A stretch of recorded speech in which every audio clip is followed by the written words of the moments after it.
ఆంధ్రప్రదేశ్ మాజీ మంత్రి వైసీపీ నాయకుడు జోగి రమేష్ మంగళగిరి పోలీసుల ముందు విచారణకు హాజరయ్యారు. తెలుగుదేశం పార్టీ అధినేత నారా చంద్రబాబు నాయుడు ఇంటిపై జరిగిన దాడి కేసులో మాజీ మంత్రి వైసీపీ సీనియర్ నేత జోగి రమేష్ నిందితుడిగా ఆరోపణలు ఎదుర్కొంటున్నారు. చంద్రబాబు నాయుడు ఇంటిపై జరిగిన దాడి కేసులో విచారణకు హాజరు కావాలని ఇటీవల పోలీసులు జోగి రమేష్ కు నోటీసులు జారీ చేశారు. బుధవారం మంగళగిరి పోలీసుల ముందు జోగి రమేష్ హాజరయ్యారు. ఆ సమయంలో పోలీసులు జోగి రమేష్ ను సుమారు 2 గంటల పాటు విచారించి ఆయన్ను 27 ప్రశ్నలు అడిగారు. అయితే పోలీసులు అడిగిన ప్రశ్నలకు మాజీ మంత్రి జోగి రమేష్ సరైన సమాధానాలు చెప్పలేదని మంగళగిరి డీఎస్పీ మురళీకృష్ణ అన్నారు. కరకట్ వద్ద జరిగినటువంటి దాడికి సంబంధించి అందులో ప్రథమ ముద్దాయి అయినటువంటి జోగి రమేష్ గారికి ఈరోజు నోటీస్ ఇచ్చి పిలిపించడం జరిగింది.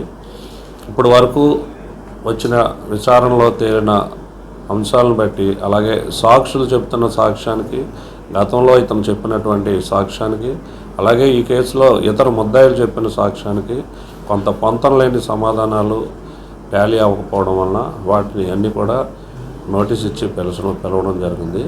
అలాగే అందులో కొన్ని సాక్ష్యాలను కూడా మాకు వశపరచమని చెప్పడం జరిగింది. అతను కొన్నిటికి సమాధానం చెప్పాడు, కొన్నిటికి సరిగ్గా సమాధానం చెప్పలేదు. అవసరమైతే మరలా ఇంకోసారి నోటీస్ ఇచ్చి పిలిపిస్తాం. 27 క్వశ్చన్లు వేసాము, వేయడం జరిగింది. 11 గంటలకు స్టార్ట్ చేసాం, మీ ఎదురుగానే 1 గంటకి క్లోజ్ అయింది. 27 క్వశ్చన్లకి అతను ఏదో ఒక సమాధానం చెప్పాడు. కొన్ని సాటిస్ఫై అయ్యి ఉన్నాయి, కొన్ని పొంతం లేని సమాధానాలు ఉన్నాయి. అవి కొన్ని ఏంటంటే అతను వాస్తవ విరుద్ధమైన సమాధానాలు ఉన్నాయి. కొన్ని ఈ యాంగిల్స్లోనూ విచారించాం. అవన్నీ ప్రస్తుతం విచారణ దశలో ఉంది కాబట్టి మీకు వివరంగా అయితే చెప్పలేము. అది ఇన్వెస్టిగేషన్కి ఆటంకం జరుగుతుంది కాబట్టి ఛార్జ్ షీట్ వేసిన తర్వాత వివరాలన్నీ చెప్పగలుగుతాం. సోషల్ మీడియా అకౌంట్స్ కలెక్ట్ చేస్తాం, అవి కూడా వెరిఫై చేస్తాం. ఇప్పుడే ఈరోజే కలెక్ట్ చేస్తాం. అప్పుడు లేవన్నట్లు అవన్నీ ఇవ్వలేదు, ఇప్పటికీ ఇవ్వలేదు ఫోన్లు.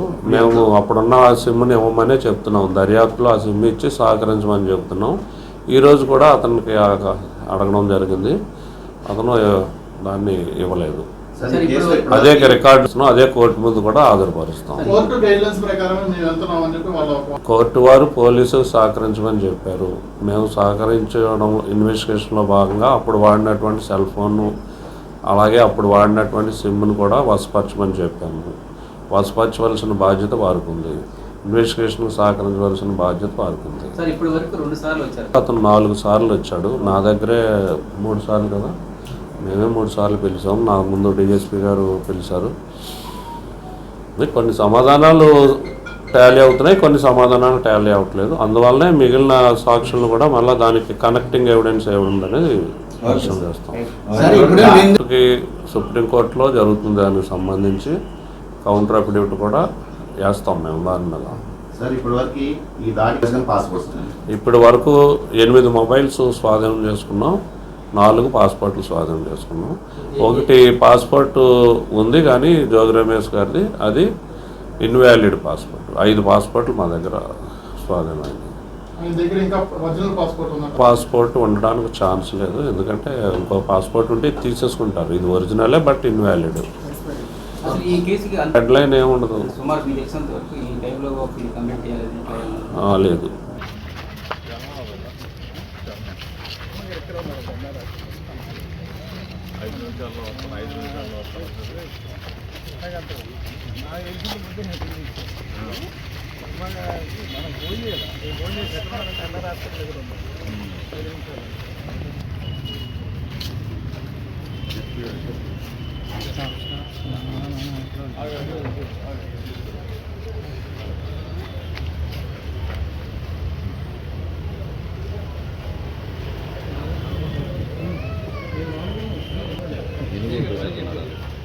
ఏమైంది అనండి.